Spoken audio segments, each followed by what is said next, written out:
A strategic book coach meets a recovering magazine editor, Honoree Corder and Dave Herndon. This is episode 11, Fall Maven's Branded Podcast. And I'm John Beethan, your host of Branded, the podcast brought to you by the Crazies at All Maven, a full-service digital marketing agency located in Southern California.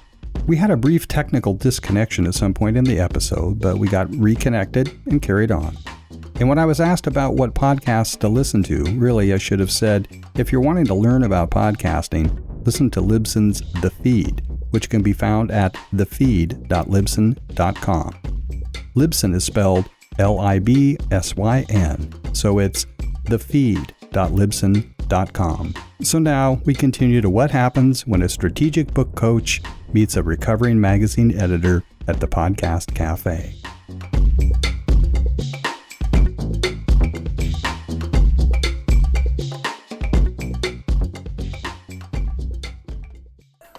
We're just doing it. We're just diving in right now. Please stand by for the next technical operator. Hey, Honoree, hello. Hey.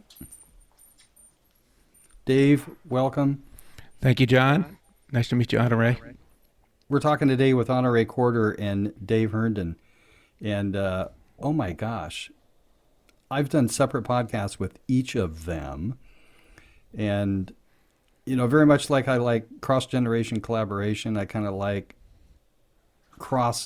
not generation, but we're all on the same page in terms of book publishing, book writing. I mean, Dave's a writer. Why don't each of you kind of just introduce yourselves as you would like to be heard by the world? We'll start there. Go ahead, Honoree. Yes, ladies first. Okay, thanks. I read Uncle Dave's resume, so I don't know. I have to like come up with something. So I'm Honoree Corder, and I am a strategic book coach and a publishing expert. I work with professionals and entrepreneurs to help them write, publish, and monetize their books. What gives me the right to do that? I have written 53 books and have co-created dozens more, and work with people to help them to write and publish and monetize their books. And I have sold 4 million books, the books that I have written and You're kidding. co-created. So I know a little something about the things. Wow. I would hope so. That's 50 more books than I've written and 4 million more copies than I've sold. So got some catching up to do. All right, let's go. It's early. It's early on a Friday. I'll introduce myself as a recovering magazine editor and newspaper person who has been flailing around trying to find a plan B since the traditional publishing industry has cratered, gradually over the last sort of 25 years, probably, in the footsteps of my very own career. I was hoping I was going to be able to outrun the apocalypse, but that's not the case because the apocalypse is here. If there was any, the industry has been imploding, shedding jobs, and publications been going out of business. There was the obviously the recession. Started the ball in motion. If it wasn't already, and then the coronavirus is the final nail in the coffin for the industry that I spent my career working on, and I'm not alone. I just did a little bit of research this morning in anticipation of this interview. Something like 86,000 jobs have been lost in newsrooms since 2008. That doesn't count all the other kinds of media jobs. There was 36,000 jobs were lost this year in sort of the news and publishing and media.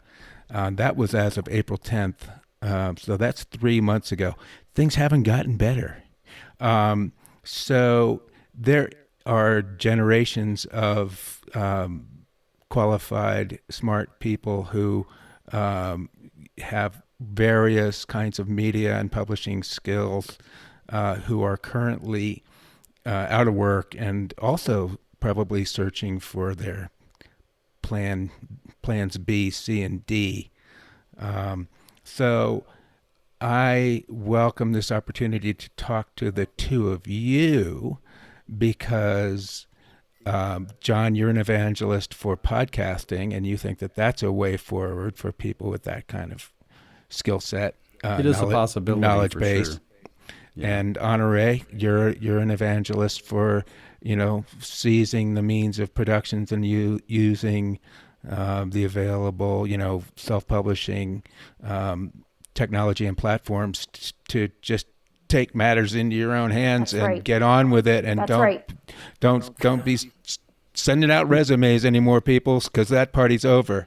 So that's how I come to today's conversation. Well, I have good news. Now that was quite the introduction. It's a cry for help, is what it is, John. It's for me. There's so much good news in what you said, Dave. Really? Yes.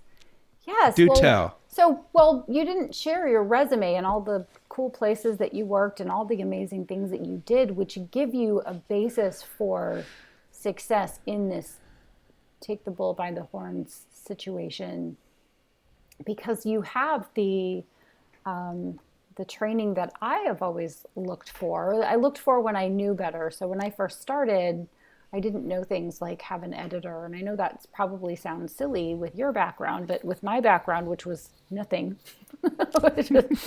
which was a dirt field, I did not know until I knew, right? When you know better, you do better. So I have been the evangelist for self-publishing, but professional self-publishing, using the standards from which you come, the traditional publishing industry, as the floor, not the ceiling. So we have to be right there. We have to look as good as, we have to read as good as. And so someone with your training is the person that I have always looked to set the standard and to hold that standard. When I am working with any of my clients, I assure them that all of my bench of people are out of traditional publishing. They are out of that industry that does not accept mistakes, that does not accept errors, does not accept typos, is not looking for anything less than the best, right? The top tier performance level. So you have that, and that is your baseline, which is fantastic. So you can take those skill sets and you have all sorts of places you can go. Right. So I wonder, I have read your book, which is cleverly titled Why You Must Write a Book. And that's something I've heard a lot of times and never done. So I'm glad to hear it again from you, with a lot of very practical advice about how to do that, and some really just great, tips. And, I'm going to share that with people, if it's okay with you. Of course, please. Yes, that's wonderful. Yes. And one of the, because I do come from that traditional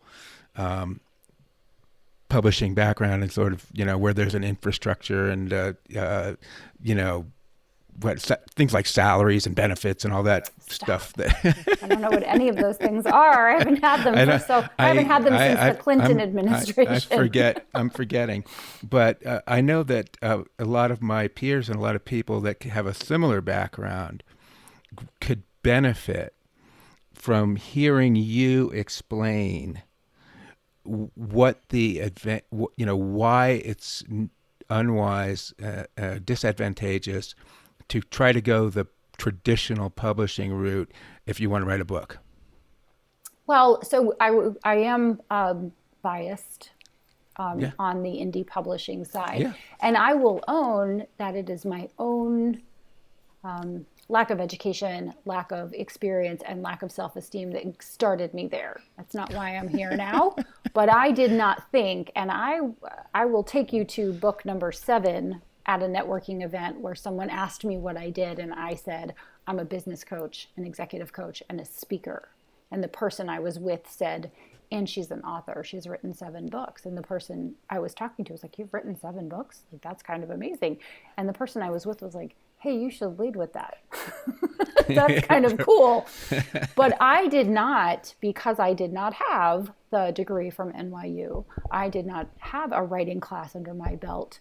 I didn't have any of those things. I did not think I was a capital W writer. I called myself a lowercase w writer. And then I met people who were actual writers. They were like traditionally published authors. And I was like, oh, I'm going to rub elbows with them. They're going to make me cool.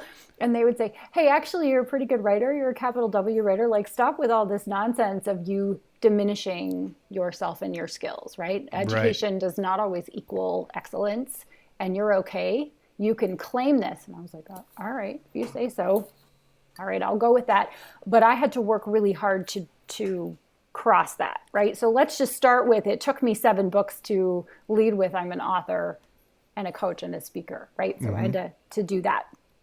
So I never had the thought ever even one time to get an agent.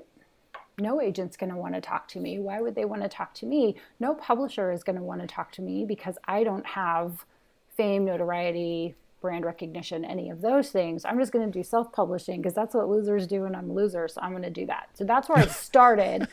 Like, legitimately, I never said that out loud. That was just, those were my beliefs. Those were my unconscious beliefs, and I lived into those. That's the God's honest truth. However, now I have been in pursuit of why people pursue traditional publishing. And I was at Writer Fest, which is hosted by the lovely Amy McConnell, who spent 20 years with Simon & Schuster and HarperCollins as an acquisitions editor. Now she's a ghostwriter and a dear friend of mine.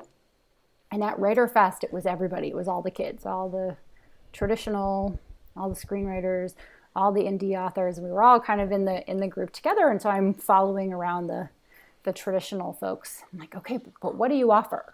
Because I can get my books into bookstores. I can publish books that look like your books. That's my goal. So I have studied what the elements of your books are. You've got a publishing company logo on the spine. Me too. You've got all these things, all of these elements. I've studied them. I've imitated them. And I've also baked some marketing into my book. So I'm creating reader-author relationships. I don't see the publishers doing that. So why would I go traditional publishing? Like, what's the thing? And I finally got someone to say, well, we have salespeople. I was like, oh, salespeople. All right, well, I'm a salespeople. So what are your salespeople doing? Well, they go to the bookstores and they take our catalogs and they show all of the books that we have to offer. And I was like, okay, so I don't have a salesperson. If I'm an author of yours, all of your authors have one salesperson who are selling all of the books from the publisher. I just want to make sure I'm clear. I'm not trying to be a stickler or ornery or anything, although that kind of comes with it. But automatically. Well, if you ask uncomfortable questions that reveal. Well, I just want to be clear. Like, uncomfortable truths. What is the benefit, right? What would be the benefit? And they could not give me the answer that made sense to me.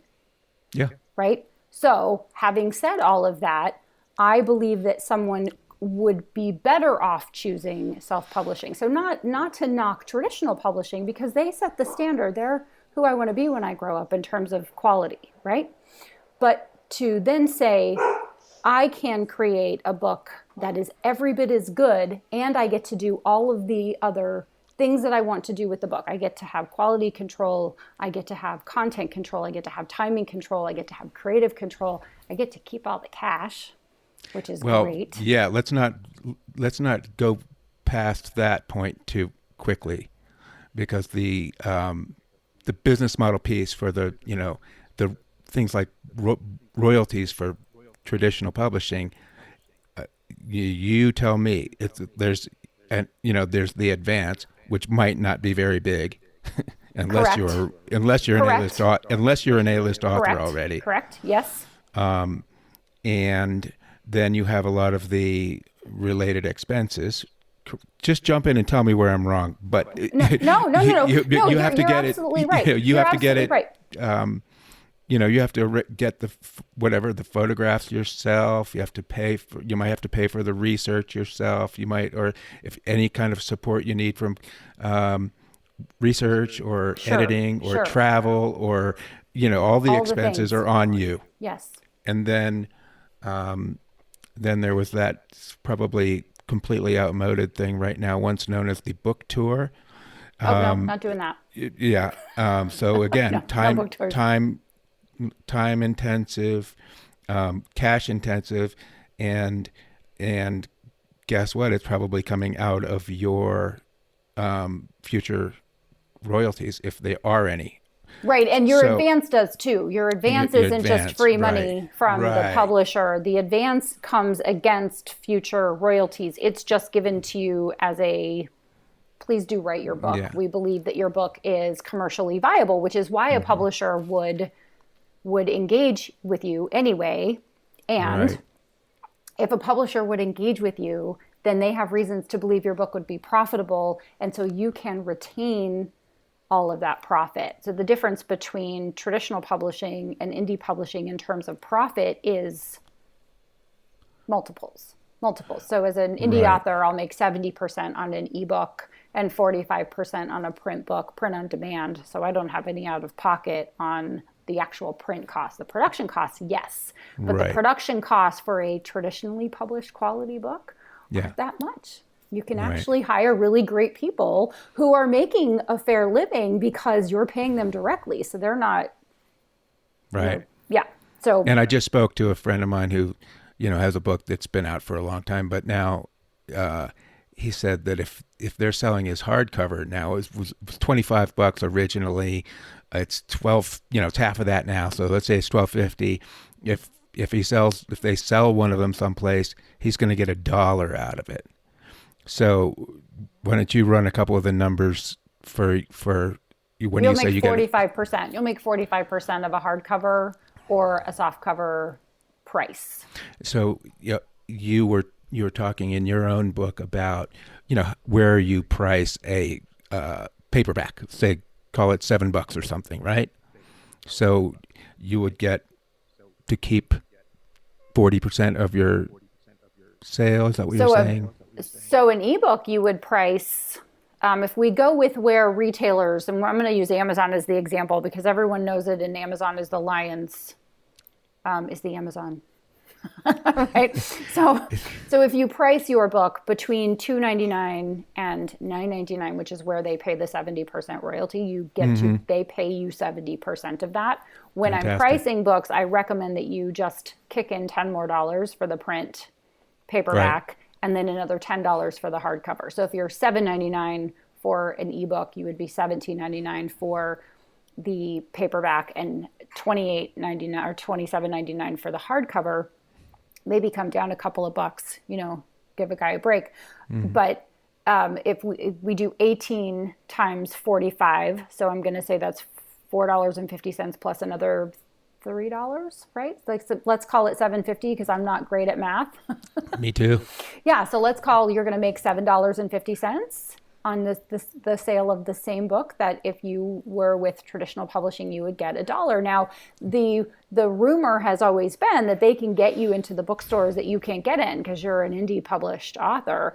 And yet now you have the option to publish through Ingram Spark. You can publish through Amazon and do print on demand. You can also do Ingram and do print on demand, and they can get you into any bookstore. The difference is, this is what I learned, right? This is my job, is that Amazon doesn't take returns from bookstores. Amazon refuses that side of the business, but Ingram will. Ingram will take the returns. So you have to pay to create your book through Ingram, to create an account and to publish a book through Ingram. But then you can go down to your Barnes & Noble. You can go down to your local bookstore. In Nashville, we have Parnassus.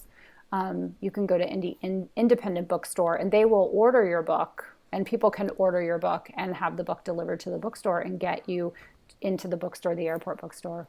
So the big boxes, the Books A Millions, the Barnes & Nobles, and then the more local independent bookstores, you can have your book in there. So again, I kind of go, but why would I go with traditional publishing? And people think, well, but the publisher then markets the book for you. they give your book exposure. And if you kind of peek behind the curtain a little bit and you talk to any traditionally published author, some of whom are calling me and going, okay, so you know how to sell books, you know how to market books. My books come out in the pandemic when no one's paying attention, let alone paying for books. Right. What do I do now? And of course, there's always a strategy for it, right? If you're creative, you can figure that out. We can figure it out. The bricks and mortar bookstores have been, obviously consolidating and going away, and there have been healthy signs of life with some indie bookstores and everything. But now, with the coronavirus, kind of nobody knows yet, I guess, exactly what implications are going to be for the future of shopping in person. Because if things were trending in the direction of consuming shopping online and even consuming online, like you said with ebooks, maybe it doesn't go back to the bookstore model. Do you have any thoughts about that? You know what? I think that readers like to go to bookstores. Whenever I travel, I always find a local bookstore and always go to the bookstore and think I might buy one book and come out with a bag. And then I buy all the stuff that's right by the register, the impulse buy stuff. So I think that there are people who love to read, and we are always going to love to read, and we have the modality of reading that we love. So audiobooks for me, because I work out and I walk my dog and those sorts of things, and I shop and I clean house, and I want to listen to something and learn or be entertained while I'm doing that. I like to read nonfiction books that I learn. I'm using the highlighter. I don't think that's going to go away. Right. I think the minute we are able to leave our homes again safely, we are all going to, those of us, I'm an introvert, so I could never leave again and be totally fine and have everything delivered as long as I could go to a bookstore once in a while. But my family, they all like to leave. So the minute they're able to leave, they're going to be out the door. And I know a lot of people feel cooped up and are ready to go out. So I think the minute people are able to go out and eat in restaurants and shop in stores and things like that, it'll be right back. I did see an interesting article this morning that was, if you want to sell books, put it by the toilet paper. I saw that. Right. So I was like, okay, well, I wasn't quite sure. Like, are they thinking we're going to read in the bathroom? Like, I think it was just I'm buying this, I'll buy that while I'm here kind of thing. I do think people have a lot more time to read because they're spending a lot less time on the road. Right. Unnecessarily or necessarily. They are not spending as much time, and they have more time to consume. I'm actually reading even more than I was reading before. Okay. So a lot of your books, you're advocating that professionals in any field should write a book to establish themselves as experts and get a name out there and all that. So it's a marketing tool for people that are, in any profession. I wonder about, would do all this advice and all this lessons and the same sort of business models apply to other kinds of nonfiction books, anything from memoir to history to, journalism or whatever. Is it applicable to other kinds of other niches than business how-to / memoir? Sure. Absolutely. Every fiction. Literary. Yeah. Literary. Okay. Historical. Super. All the things. Write it. You have time. You have more time than you've ever had and may ever have again. We don't know when this is going to be over. We don't. And you might have to go back to work. You might have to go back to doing something. Why not build something while you're hanging out and waiting? Turn off the TV. It might be the best. It's a really good point about seizing the opportunity that presents itself right now. Rather than forecasting, which we can't do. We can't predict the future, but you can sit down and write. I'm learning. Right. I'm learning a language. I'm writing fiction. I'm writing nonfiction. I'm more busy than I've ever been. Right. Just saying something because it's like, oh, here are all these great opportunities. That's how my brain is wired anyway. But if you have a book if you have a book or you have an idea, explore it. Go down the rabbit hole, see what happens. Right. So I have one other class of media professional that I'm concerned about, at least, and that is photographers. What are the economics of publishing, books that are heavily reliant on photography? Well, so that is a great question. Where my brain goes is to formatting. So a couple of things. Every author should have a headshot on their book. So we need photographers to take our photos, socially distanced. Not bad if you are a nonfiction professional to have your mug on the cover, if you are so inclined, if not on the back cover, or both. Photographers can do photography books, and those can be laid out beautifully. That's what I'm wondering format. is like, doesn't that get pretty pricey, or are there hacks and workarounds and shortcuts there? Not that don't involve China, Yeah. unfortunately, but ebooks can still be beautifully done. I still have the Kindle version of the book from the Treats Truck, which is in New York. It is a multimedia ebook that I bought and paid more for because it was so cool. The recipes, so the Treats Truck, videos of the Treats Truck, and pictures of all of the things that are not on my diet. I still wanted to make and eat anyway because it was a cookbook, recipe book of sorts. Okay. Beautifully done and laid out. But I don't happen to like to accumulate lots of books because then I have to move them. So unless it's a book that I'm going to keep and reread, I will consume it in another format, including an ebook format. So all sorts of pictures need to be done for books. Photographers can find, and for books inside of books, and to create books. I think there's still an opportunity there if you're looking for it. Especially if I were a photographer and if I were thinking of doing book photography, I would be joining writers groups on Facebook and virtually and saying I am available to do shots of things. If you're writing historical fiction, I can take pictures of whatever and make it top quality so it can be in your book or your book cover. Great. And where do let's invite John back into his own show here. Hey, John. I was going to say, welcome to the Honoree and Uncle Dave show. That's ultimately what he wants anyway, Dave. Well, you know what? Obviously, Dave did not sleep last night putting together his questions, and that was just awesome. And yes, it's my show, I think. Well, I'm curious about, and Honoree, you have written about this too, and how podcasts fit into this ecosystem. Oh, yeah. Podcasts are the best way as a guest. Now, John has you need to have a podcast, like you must have a podcast, like you must write a book. That is John's book that he will be writing. You must have a podcast.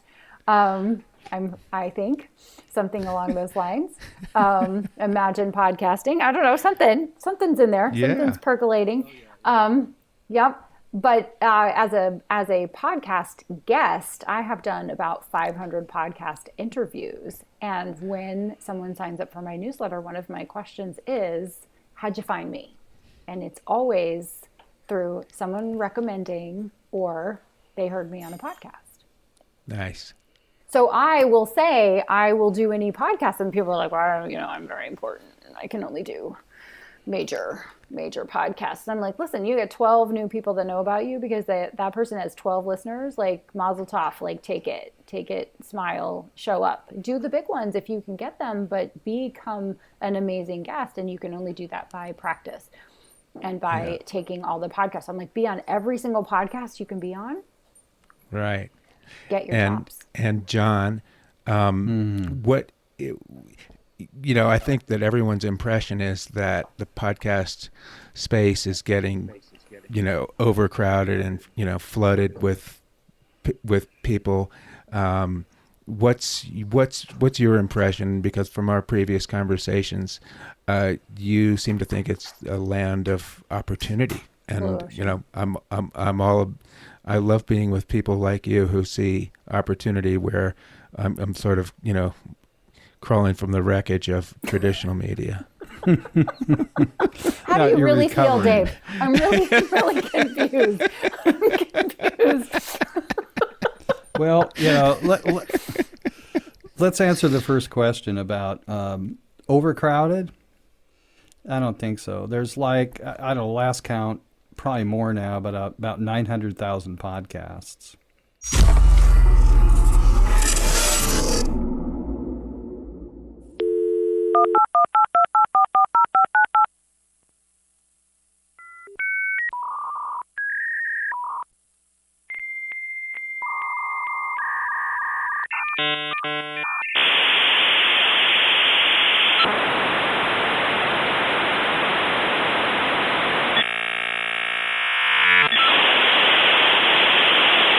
Welcome to the show, John. Would you introduce Thank you. yourself? I hope you guys had a good time. For those listening, for some reason I got disconnected. Okay. So I think the question was something about podcasting, and then I got disconnected. I don't think the universe was going to like my answer. Wait a minute, we're going to give you a minute to think about it. Think about it. Come back again. But so anyway, let's just say 900,000 podcasts. Only about 250 to 300,000 are actually active. Okay. All right. So Dave, how many bloggers are there in the world? Do you know? I have no idea. But Honoree, you want to take a guess? Millions, tens of millions. Yeah. Yeah. Let's just say millions. I have, I've heard that somebody said up to 100 million. I don't really know. So when you compare basically podcasting to any form of media, it's just wide open still. And so it's all going to be based on content. And it's like, this is incredibly useful, right? So I tell people, and it's really true, is that I've been listening to podcasts almost 15 years, and this is where I get all of my education and information. I mean, where in the world, in other forms of media, can you listen to, Dave with his experience and Honoree with hers take you through the ropes of why you must write a book, Or have a podcast. right? yeah. Okay, so if somebody's doing a podcast and it's just like, hey, good morning, everybody, I'm having cinnamon buns this morning, and it's like, who cares? But it's those people like writing No, a book that cinnamon buns. you don't like cinnamon buns. What? Now I want cinnamon buns, and then you froze, and I was like, oh no, that was my fault. Okay, so that might be a title for the podcast. I want cinnamon buns. Anyway, is that it's a real creative space. And, for traditionally, if you're going to do a half an hour radio show, like every Saturday morning or every Friday or something in a state, it's going to cost you $20,000. A year? Podcast a year, right. Thanks for To that buy a slot on a radio station? Is that what Yep. you're saying? Yep, that's what it'll cost. And I know that because I have a client that is moving from traditional radio into a podcast. Mm-hmm. In podcasting, I mean, seriously, it can be, well, it's certainly less than $500 a year, depending on how much you really want to get into it. Mm-hmm. How much you want to put into it, and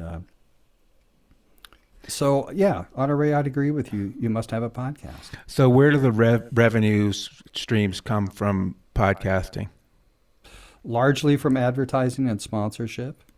But there's another thing to consider, which is that, and actually I should talk about advertising and sponsorship and the difference. So advertising, if you're in a network, which all my shows are, you can actually apply for ad insertion. The problem with that is you may have a company that inserts their ad into your show, and you may not have any alignment with it whatsoever. You don't get to choose who the advertisers are. But with sponsorship, you get to choose. So if you're, it's going to be a bad example, but I'll use it anyway. So if you're a yoga instructor and you're doing a podcast on yoga and health and wellness and all that kind of stuff, and you're looking for a sponsor, you can, let's just say there's some yoga mat that you absolutely love. You can simply go to that manufacturer and just say, listen, what's that? Manduka. There you go. Manduka is the best mat ever. They're super thick. They're really long for tall people. They're amazing. Yeah. Yeah. And so in the Show is being show. brought to you by Manduka. Yes. Yeah, we just sold a bunch of those. I'll tell you. Right. So in-show sponsorship's awesome because myself as a podcaster, it's like I love that mat, and I'm going to basically say something like, we're going to take a few minutes and talk about the sponsor that makes the show possible, and then you just go off on it. And they're going to give you a little bit of script of the high points to include, but you're going to say, listen, I really, really love this mat, and I found out about it, and you're going to be telling stories, and that's the name of the game with podcasting. It's it's storytelling. We're telling stories right now. I mean, everything we're talking about. Well, so when I listened to Honoree's podcast with you, the previous one, I took notes. Okay, I mean, I have a page of notes, and I got great information out of it. I got actionable content. So, Honoree, I wonder if you advise authors that you work with that they should get into obviously you advocate being guests. I do. Dave, before you go there, both of you, I just wanted to address something that to me is still really important. Yeah. Is that when I first got involved in podcasting, the first podcast I ever heard was with Dave Weiner. He was one of the co-creators of podcasting, and he was having breakfast with a friend of his in Florida, and he was recording the conversation. He asked the guy if he could, and he said yes. And it was like, oh my God, I feel like a fly on the wall, right? I get to hear, so Dave Weiner's a technologist, and it was just like a fascinating conversation. But Dave went on to say, when the whole thing came up about monetizing a podcast, and this is what he said: your podcast is your advertisement. So just sit with that for a little bit. And Honoree kind of alluded to the fact that she's getting herself on a lot of podcasts, 500 plus, and growing, I'm sure. And it's just great, quote unquote, advertising. Yes. So to answer your question, I teach a course, shameless plug, Publishing PhD, which grew out of the requests for help from people who read You Must Write a Book. And they would say, okay, but I have 87,000 questions. Thank you for answering the first 150, 100 of which I didn't know I had. Now what? Now I need insight. So that I have that course, and I added John to the course because I think people would benefit from having Thank you.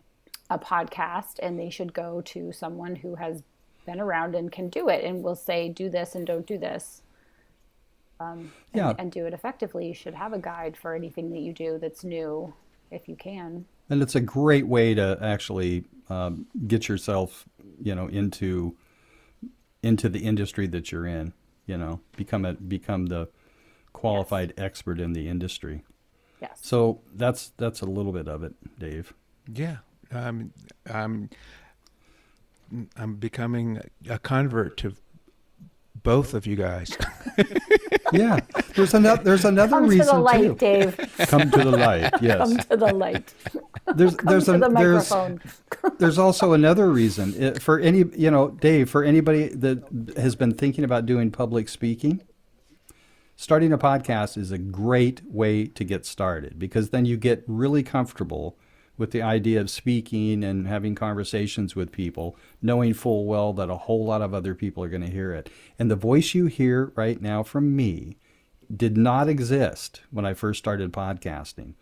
My voice back then was kind of like really high and whiny almost, and just, like this. Oh. So over a period of time, I found my voice. He found his bedroom voice is what he's saying. And now he's I found my what? All the time. I found my bedroom voice. That's right. .com. Welcome.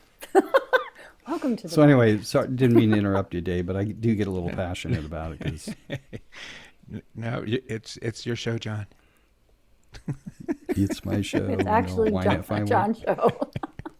It's actually the Honoree and Uncle Dave show, but okay. All right. So what, Honoree, do you say to people who come to you who aren't a professional, don't have a business that they are hawking, or trying to develop, but they just want to. They say, "I've always wanted to write a book." Where would you take them? How do you? So I had this conversation with a guy the other day, and I think he hung up like super mad. He probably is not in the Honoree fan club, but he said, I don't want to make any money for my book, and I don't want to do any. He's like, you're very ambitious. I'm not ambitious. I don't want to do all these things. And I said, then just write your book down and go to Kinko's and pass it out to your family. Like, don't waste your time. It's a lot of effort and a lot of money to do it right. Not a lot of money, but more than, you'd light on fire because you needed to be amused. And so I don't believe in that. And that's what I said. If someone does not have one and they don't want one, then write for the joy of writing, write for the pleasure of writing. And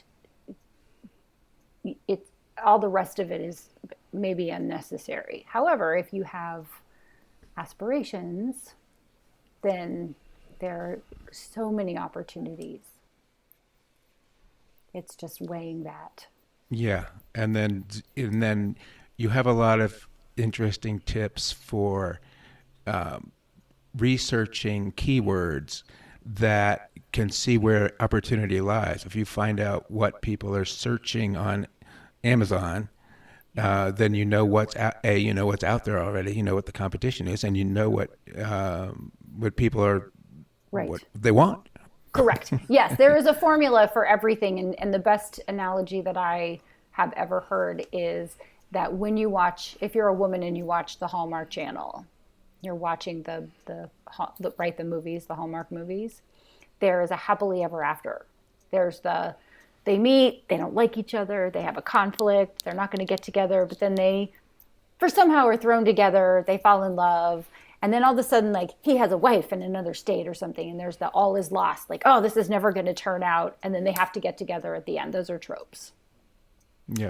There are tropes in nonfiction. There are tropes in love stories. There are tropes in thrillers. You have to learn what the tropes are. And some people say, well, I don't want to write to market. I'm a unique individual. Well, there's only so many. You're going to fit somewhere, right? Or as I say, someone said, my book isn't like any other book. And I said, there's no bookshelf in the bookstore that's for the books that aren't like all the other books, right? They're going to put your book somewhere. So you have to learn what books your book is like, and then make your book fit in and stand out. Yeah. Yeah. So give people what they want, and what they want when they're reading a nonfiction book is either to solve a problem or to capitalize on an opportunity, or both. And so give them that. And that is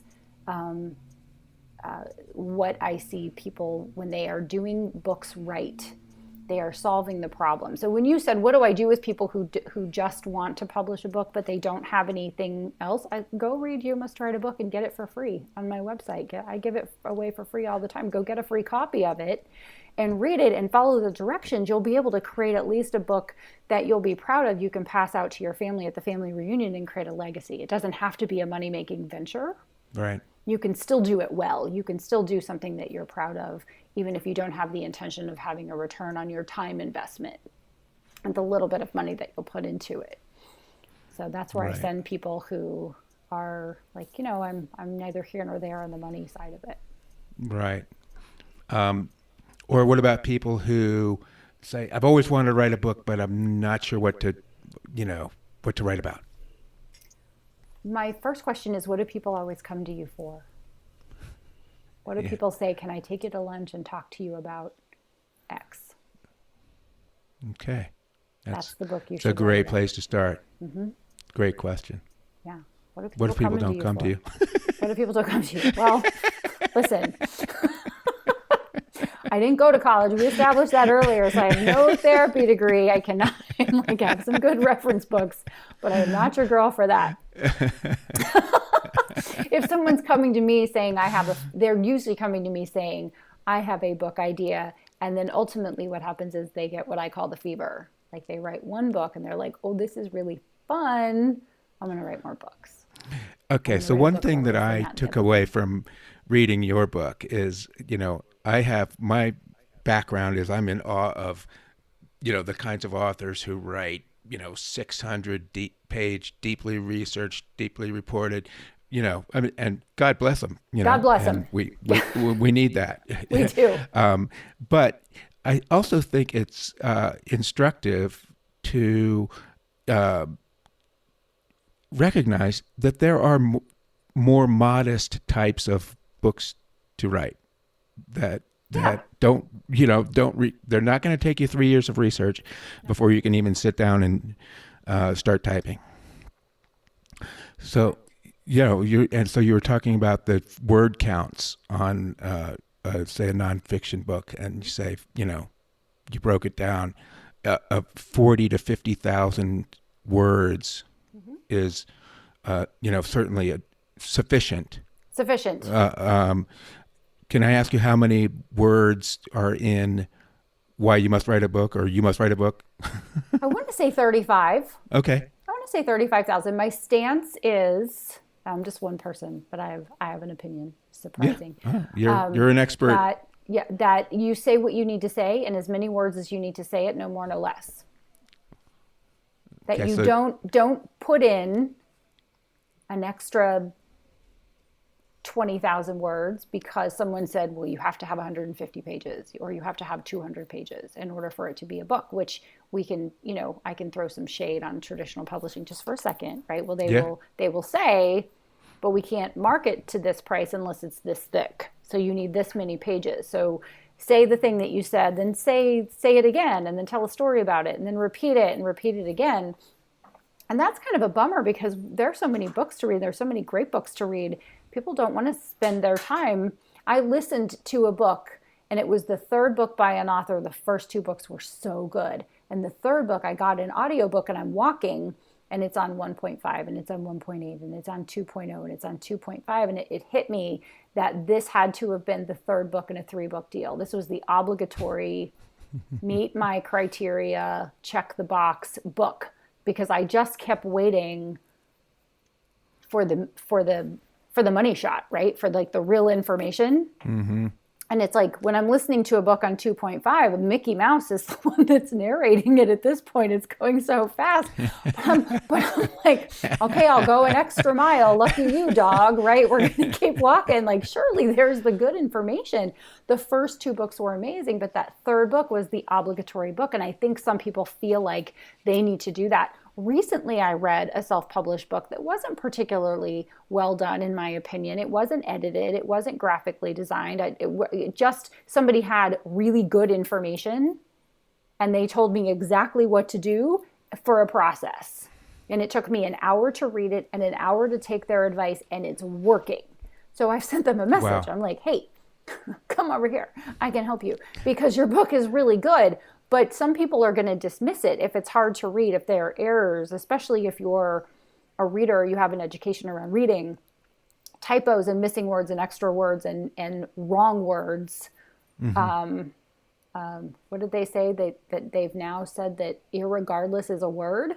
I was like, oh, of course, 2020, right? So, but if you read a lot, then you will dismiss someone who doesn't meet that criteria, unfortunately, even if they have really good information. Right. So this book took me an hour to read. I'm a fast reader, but it just wasn't that long. It was an ebook that I got for $3.99, and I was like, sweet. If it makes the promise, if you meet the promise, people will sometimes overlook things, but not everyone, not all the time. So it needs to be well done. But I would say it was probably 8,000 to 10,000 words at the most. Oh my gosh, that's a super long short. I don't think it was right. Yes.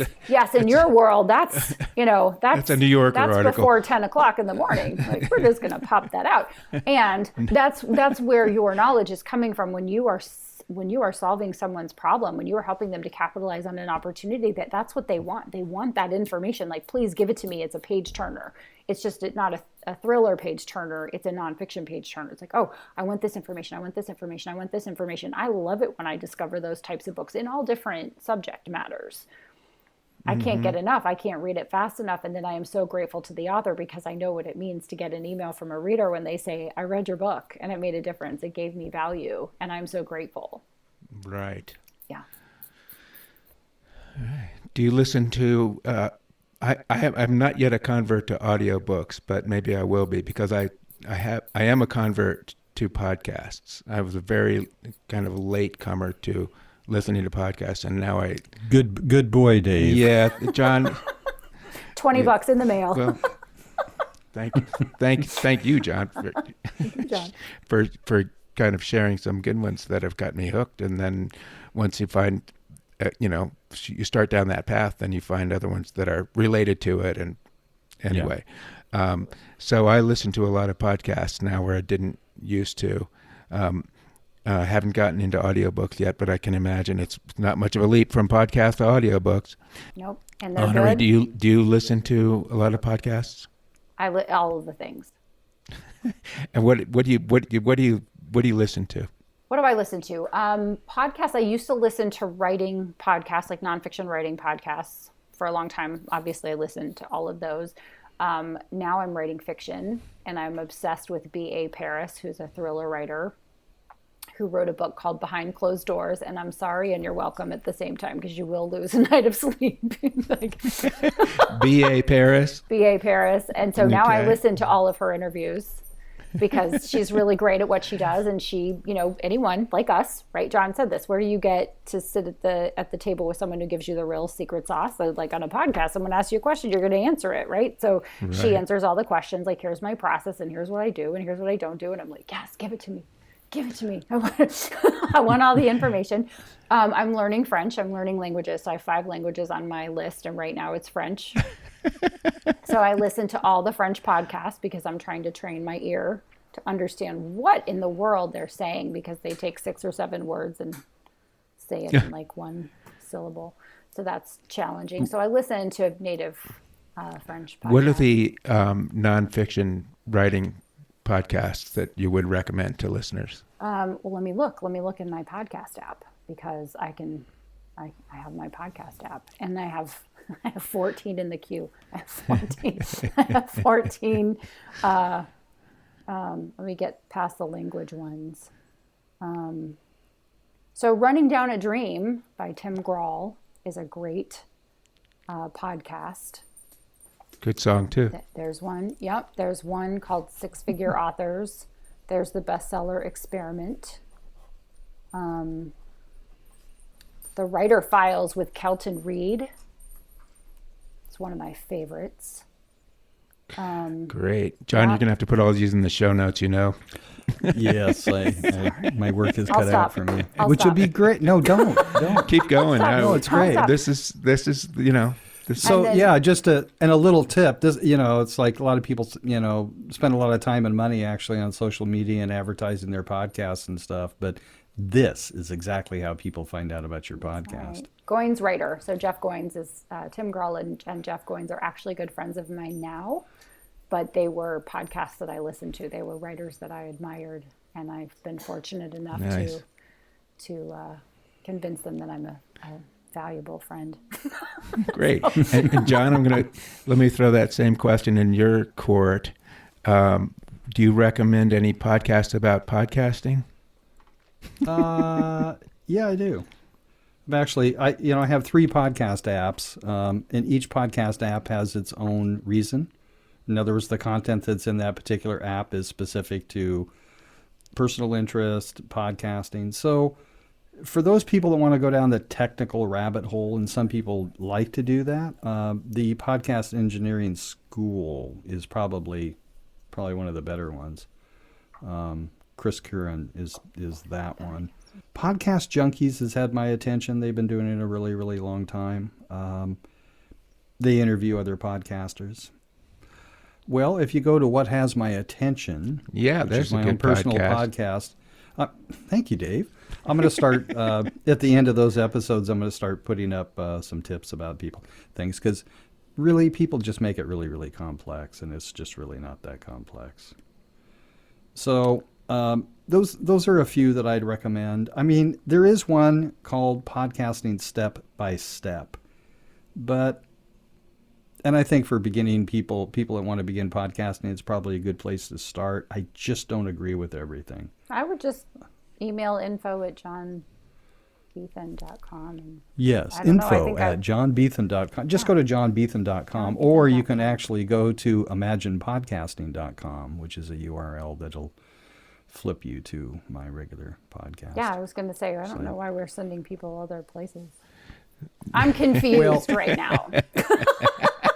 Well, like I said, you are good at marketing, Honoree. I'm just confused. Laser focused there. Excuse me, let me step in here for a minute. Honoree, what are you confused about? Why we're plugging other podcasts than exactly. your own. Well, I can just cut all that out, can't I? So editing at its finest. Yeah, you just need to start and keep it simple. That's the simplest thing. Dave, it's been pretty simple for you, right? Well, you're taking me by the hand and walking me through this tech stuff. I'm not much of a techie, but it's not very hard to just plug in a mic and put on some headphones and start talking. Well, not just any mic though, right? No, that's right. No, so the mic you're on right now is a really good choice. And folks, that's the Samson Q2U, SAMSON Q2U, $60. Get one. I recommend everybody get one. Not only do you must write a book, you also need to get a microphone. So I have one we just have to tell everyone that I'm homeless right now. And so my swanky microphone is in the same place as all my other belongings while I get ready that's to what's move. going on here. Yeah. So I'm not the all right. the redheaded stepchild.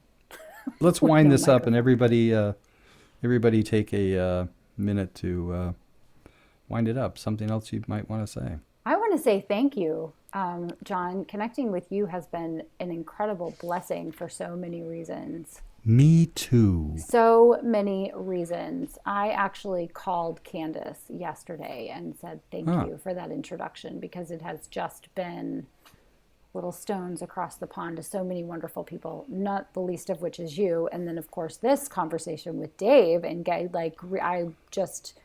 what a blessing. Thank you so much for your kind email and this wonderful conversation that we've gotten to have and this connection. And I think it's hopefully the beginning of many conversations of all sorts of topics and things of that nature. So thank you for making time and spending this time. I feel truly blessed. What she said, John, I'm not going to belabor it. I feel the same way, but I won't repeat it. Well, you guys are very welcome, and I feel the same way too. And I really think this is the beginning of something special, because I really enjoy. You're my two favorite people I enjoy speaking with the most. So don't worry, I'll find an excuse to do another one of these. Okay. Sweet. In fact, yeah. So I would encourage people actually to let us know from myself and these two exquisite guests maybe what they would like to hear about when it comes to the writing a book, the publishing, editing. Dave, you did not talk about your credentials in terms of your past. Honoree sort of alluded to it. So Dave, why don't you take us out on that one? Because it's called shameless self-promotion. Website. Everyone, just go to his website, Herndon Herndon-large.com, and just click on here's my picture, just read my resume. And he does a little hair flip. And then you read the whole thing and you're like, what? This is amazing. This guy's got a really cool history. So we were in New York at the same time, Dave. Oh, really? Yes, you were at the Village Voice and I was, wearing shoes like I was in a Working Girl episode as a secretary. So you were like super cool. I was not cool at all, but I knew the Village Voice and all the publications. So anyone who is listening to this, just go check out Dave Herndon, because he's really cool. And then maybe we'll come back and continue the conversation. So thank you. Yeah, it was fantastic. All right. It's basically Herndon at large with hyphens is maybe the way you could say it. Herndon@large.com with hyphens. Yeah. That'll get you there. That'll get you there. All right, guys. Till the next time we do this. Thanks. Thank you. Adios.